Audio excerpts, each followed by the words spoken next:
Guys, OnePlus 12R.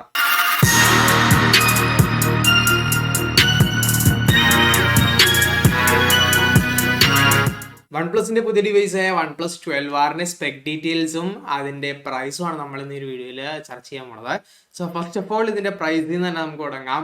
എൻ്റെ 8GB variant 8GB 128GB വേരിയന്റിന് 40,000 രൂപയും ഇതിന്റെ 12GB 256GB വേരിയന്റിന് 46,000 രൂപയുമാണ് പ്രൈസ് വരുന്നത്. ഇതിന്റെ പ്രൊസസർ എന്താണെന്ന് വെച്ച് കഴിഞ്ഞാൽ നല്ലൊരു പ്രൊസസർ, അത്യാവശ്യം പെർഫോമൻസ് ഉള്ള നല്ലൊരു സൂപ്പർ ആയിട്ടുള്ള പ്രൊസസറാണ് നമുക്ക് കിട്ടുന്നത്. Snapdragon 8 generation 2 പ്രൊസസറാണ്. അത്യാവശ്യം ഹെവി ആയിട്ടുള്ള ടാസ്കുകളെല്ലാം ഈസി ആയിട്ട് ചെയ്യാൻ പറ്റിയൊരു പ്രൊസസറാണ് സ്നാപ്ഡ്രാഗൻ്റെ ജനറേഷൻ 8 പ്രൊസസേഴ്സ്.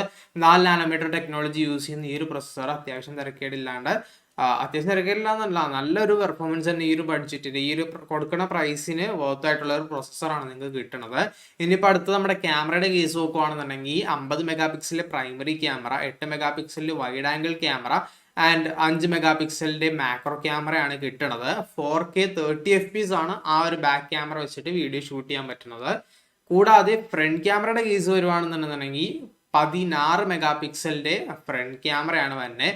ഈ ഒരു ഫ്രണ്ട് ക്യാമറയിൽ 1080p വീഡിയോസ് ആണ് ഷൂട്ട് ചെയ്യാൻ പറ്റുന്നതെന്നാണ് ഇതിന്റെ സ്പെക് ഡീറ്റെയിൽസിൽ കൊടുത്തേക്കുന്നത്. ബട്ട് എക്സ്റ്റേണൽ ആപ്ലിക്കേഷൻസ് വെച്ചിട്ട് നിങ്ങൾക്ക് ഹയർ റെസൊല്യൂഷൻസിൽ ഷൂട്ട് ചെയ്യാൻ പറ്റുമായിരിക്കും. 16 മെഗാ പിക്സലിന്റെ ക്യാമറയൊക്കെ വെച്ചിട്ട് ഇത്രയും കുറവ് റെസൊല്യൂഷനിലൊക്കെ ഷൂട്ട് ചെയ്തിട്ട് എന്ത് കാര്യം ഇരിക്കാനാണെന്നാണ് എനിക്ക് അറിയാൻ പാടാത്തത്. ആൻഡ് അടുത്ത കേസ് നോക്കുന്നതെന്ന് വെച്ച് കഴിഞ്ഞാൽ ഇതിന് IP64 ആണ് റേറ്റിംഗ് കിട്ടിയിരിക്കുന്നത്, വാട്ടർ പ്രൂഫ് റേറ്റിംഗ്. അതായത് മൈൽഡ് ആയിട്ടുള്ള വാട്ടർ പ്രൂഫും ഡസ്റ്റ് പ്രൂഫും ആണെന്നാണ് ഈ ഒരു റേറ്റിംഗിന്റെ സാരം. ഈസി ആയിട്ട് പറയുകയാണെന്നുണ്ടെങ്കിൽ ഇനിയിപ്പോൾ ഡിസ്പ്ലേയുടെ കേസാണ് വരുന്നതെന്നുണ്ടെന്നുണ്ടെങ്കിൽ ഡിസ്പ്ലേയിൽ 120 Hz ഉള്ള AMOLED ഡിസ്പ്ലേ ആണ് വരുന്നത്. ആൻഡ് പീക്ക് ബ്രൈറ്റ്നെസ് എന്ന് പറയുന്നത് 4500 നിറ്റ്സ് ആണ് ഇതിന്റെ പീക്ക് ബ്രൈറ്റ്നെസ് വരുന്നത്. ആൻഡ് ഫുൾ HD ഡിസ്പ്ലേ ആണ്.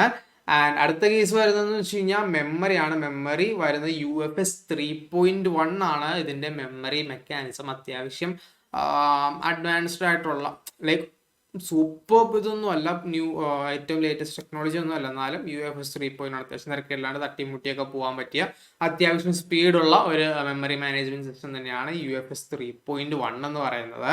ആൻഡ് ഇതിന്റെ ഫിംഗർ പ്രിന്റ് സെൻസർ വരുന്നതെന്ന് വെച്ച് കഴിഞ്ഞാൽ ഇൻ ഡിസ്പ്ലേ ഫിംഗർ പ്രിന്റ് തന്നെയാണ് വരുന്നത്.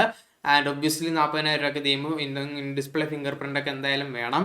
ആൻഡ് അടുത്തത് ബാറ്ററിയുടെ കേസ് വരുന്നതെന്ന് വെച്ച് കഴിഞ്ഞാൽ 5500 mAh ബാറ്ററി, 100 വാട്ടിന്റെ ഫാസ്റ്റ് ചാർജിങ് ഉണ്ട്. സോ അതൊരു നല്ല ഫീച്ചറായിട്ട് എനിക്ക് തോന്നി. ഇനിയിപ്പോൾ ഇതിന്റെ പ്രോസും കോൺസും, ഇതിന്റെ മെയിൻ ആയിട്ടുള്ള അഡ്വാൻറ്റേജും ഡിസഡ്വാൻറ്റേജും, നല്ല കാര്യങ്ങളും ചീത്ത കാര്യങ്ങളും ഞാൻ പറഞ്ഞുതരാം. ഇതിന്റെ മെയിൻ ഹൈലൈറ്റ്സ് എന്ന് വെച്ച് കഴിഞ്ഞാൽ ഇതിന്റെ ഡിസ്പ്ലേ, ഇതിന്റെ ബാറ്ററി, പിന്നെ ഇതിന്റെ ക്യാമറയിലെ ഫോട്ടോ ക്വാളിറ്റി ആണ്, അതായത് ഇമേജ് എടുക്കുന്ന ക്വാളിറ്റീസും ആണ് ഇതിന്റെ മെയിൻ ഹൈലൈറ്റ്സ് അഥവാ മെയിൻ ആയിട്ടുള്ള പ്രോസ് എന്നുള്ളത് മേടിക്കാൻ വേണ്ടിയിട്ട് ആവശ്യമായിട്ടുള്ള സാധനങ്ങൾ എന്ന് പറയണത്. ആൻഡ് ഇതിന്റെ ഇമേജ് ക്വാളിറ്റി ലോ ലൈറ്റിലും ഐറ്റംസിലും അൾട്രാ വൈഡിലും എല്ലാം സൂപ്പർ ആണെന്നാണ് ഇതുവരെ എടുത്തേക്ക് നമുക്ക് റിവ്യൂസിലൊക്കെ കാണാൻ കഴിഞ്ഞേക്കുന്നത്. ആൻഡ് അടുത്ത ഇതിന്റെ കോൺസ് അഥവാ ഇതിന്റെ ഡിസഡ്വാൻറ്റേജ്, അതിന്റെ ചീത്ത കാര്യങ്ങൾ എന്താണെന്ന് വെച്ച് കഴിഞ്ഞാൽ IP64 റേറ്റിംഗ് ആണ്. ഞാൻ നേരത്തെ പറഞ്ഞായിരുന്നു. വയർലെസ് ചാർജിങ് ഇല്ല. 40,000 രൂപയ്ക്ക് ഒരു സാധനം മേടിക്കുമ്പോൾ വയർലെസ് ചാർജിങ് എന്നുള്ള സാധനം അത്യാവശ്യം ഇമ്പോർട്ടൻ്റ് ആയിട്ടുള്ളൊരു ഘടകമാണ്. വയർലെസ് ചാർജിങ് ഇല്ല, സൂം ക്യാമറ ഇല്ല. ഇതിന്റെ വീഡിയോ എടുക്കുമ്പോൾ ക്വാളിറ്റി കുറവാണ്, വീഡിയോ ക്വാളിറ്റി ഷോ ആണെന്നാണ് കറന്റ് കിട്ടിയിരിക്കുന്ന റിവ്യൂസ്. സോ ഇതൊക്കെ നോക്കിയിട്ട് നിങ്ങൾ എടുക്കണോ വേണ്ടേ എന്നുള്ള ഒരു കാര്യം തീരുമാനിക്കുക. നിങ്ങളുടെ ഇമേജ് മാത്രമാണ് നിങ്ങളുടെ മെയിൻ ഫോക്കസ്, ഇമേജ് മാത്രമാണെന്നുണ്ടെങ്കിൽ ഓഫ് കോഴ്സ് നിങ്ങൾക്ക് വേണമെന്നുണ്ടെങ്കിൽ എടുക്കാം. ബട്ട് എന്നാലും ഇതായിട്ട് കമ്പയർ ചെയ്യുമ്പോൾ നമ്മുടെ നത്തിങ് 2 ഉണ്ട്. നത്തിങ് 2 ആയിട്ട് കമ്പയർ ചെയ്യുമ്പോൾ പ്രൊസസ്സർ ഇച്ചിരി കൂടി ഡൗൺ ഗ്രേഡഡ് ആണെന്നുണ്ടെങ്കിലും നത്തിങ് 2യുടെ പ്രൊസസ്സർ ഇതിലും കുറഞ്ഞ പ്രൊസസ്സറാണ്, പെർഫോമൻസ് കുറവാണ്. ബട്ട് നത്തിങ് 2യുടെ ബാക്കിയുള്ള ഫീച്ചേഴ്സും ബാക്കിയുള്ള ഐറ്റംസ് എല്ലാം അതിന് വേണ്ടിയിട്ട് മേക്കപ്പ് ചെയ്യുന്നുണ്ട് എന്ന് നമുക്ക് വിശ്വസിക്കാം. 22,000 രൂപയാണ് നത്തിങ്ങിൻ്റെ 2യുടെ. അതിൻ്റെ വീഡിയോ ഞാൻ ഓൾറെഡി ചാനലിൽ പോസ്റ്റ് ചെയ്തിട്ടുണ്ട്, അത് നിങ്ങൾ ജസ്റ്റ് ഒന്ന് ചെക്കൗട്ട് ചെയ്ത് നോക്കാം. സോ അടുത്തൊരു നല്ല വീഡിയോയിൽ കാണാം. എന്തെങ്കിലും സജഷൻസ്, വീഡിയോ ഐഡിയാസ് എന്തെങ്കിലും ഉണ്ടെങ്കിൽ താഴെ കമന്റ് ബോക്സിൽ പറയാം. By. Anything you want, anything you need, your mind's got the key ingredient, it's belief. They deceive with the negativity, but I just slide right by that energy.